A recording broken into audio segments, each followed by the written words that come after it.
इस वक्त एक्टर आशुतोष राणा भी हमारे साथ फोन लाइन पर जुड़ चुके हैं। आशुतोष जी, एक ऐसे कलाकार जिन्होंने जैसे कि हम लगातार लोगों से बात कर रहे हैं, उन्होंने ये कहा कि एक जमाना जब अमिताभ बच्चन जैसे सक्सेसफुल स्टार्स थे, उनके बीच रहकर भी अपनी भूमिका के साथ अपने दम पर फिल्मों को कामयाब बनाना, वो नाम है विनोद खन्ना का। जी, ये बहुत दुखद बात है कि एक ऐसे महानायक का, मैं विनोद खन्ना साहब को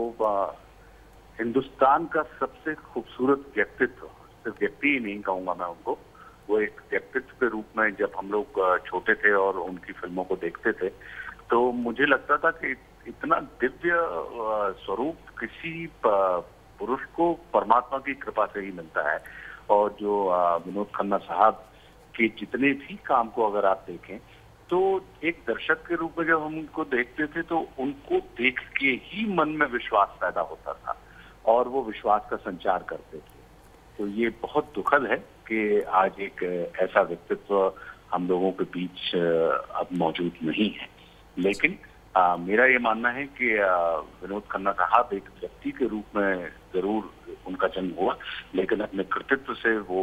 व्यक्तित्व बन गए और व्यक्तित्व के बाद वो सदैव विचार बन के हम लोगों के बीच में मौजूद रहेंगे। बिल्कुल आशुतोष, जब हम याद करते हैं विनोद खन्ना को तो सोलो फिल्म्स के अलावा बहुत सारी ऐसी फिल्में जो मल्टी स्टारर फिल्म थी जिसमें उन्होंने काम किया और अमिताभ बच्चन उनके साथ किसी फिल्म में होते थे, किसी में सुनील दत्त, लेकिन उन सब के बीच उनके अभिनय की एक अलग छाप होती थी। जी बिल्कुल, अगर आप अमर अकबर एंथोनी उठाकर देख लें, आप खून पसीना उठाकर देख लें, और अगर आप मेरा गांव मेरा देश देखें, उनकी ऐसी जो फिल्में हैं, तो मुझे लगता है कि कुछ लोग जो सदैव चमकने के लिए ही मौजूद होते हैं और वो पूरे ब्रह्मांड में, अगर हम इसको सितारा, चूंकि अभिनेताओं को हम सितारा कहते हैं, लेकिन उनकी जो उपस्थिति थी वो एक ध्रुव तारे की जैसी हमेशा सतत रहती थी कि आप कितने भी उनको सितारों के बीच में खड़ा कर दें, लेकिन उनकी चमक एक ध्रुव तारे की चमक के जैसी हम दर्शकों तक पहुंचती थी और वो अपनी उपस्थिति दर्ज कराते थे।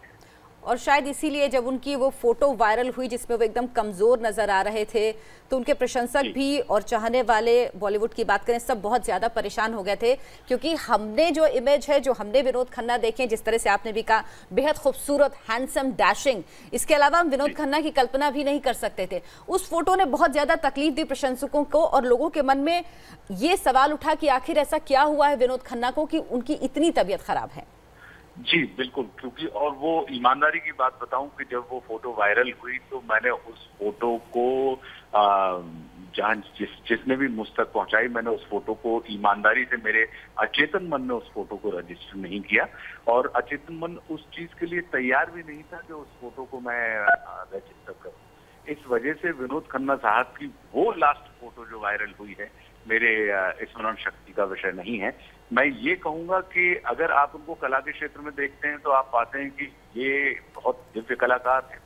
जब आप उनको आध्यात्मिक जीवन में देखते हैं तो आपको वो स्पिरिचुअली बहुत एनलाइटेंड आदमी के तौर पे नजर आते हैं, और जब उन्होंने राजनीतिक जीवन में प्रवेश किया तो पूरा का पूरा क्षेत्र उनको एक प्रखर और बड़े सकारात्मक राजनेता के रूप में जानता है। तो मुझे लगता है कि कुछ लोग होते हैं जो व्यक्तित्व के हर पहलुओं को एक्सप्लोर करते हैं और या हर पहलुओं को अपने अंतिम अंजाम तक पहुंचाने में सक्षम होते हैं। आशुतोष, आपने इंडिया टीवी से बात की, उसके लिए आपका शुक्रिया। बात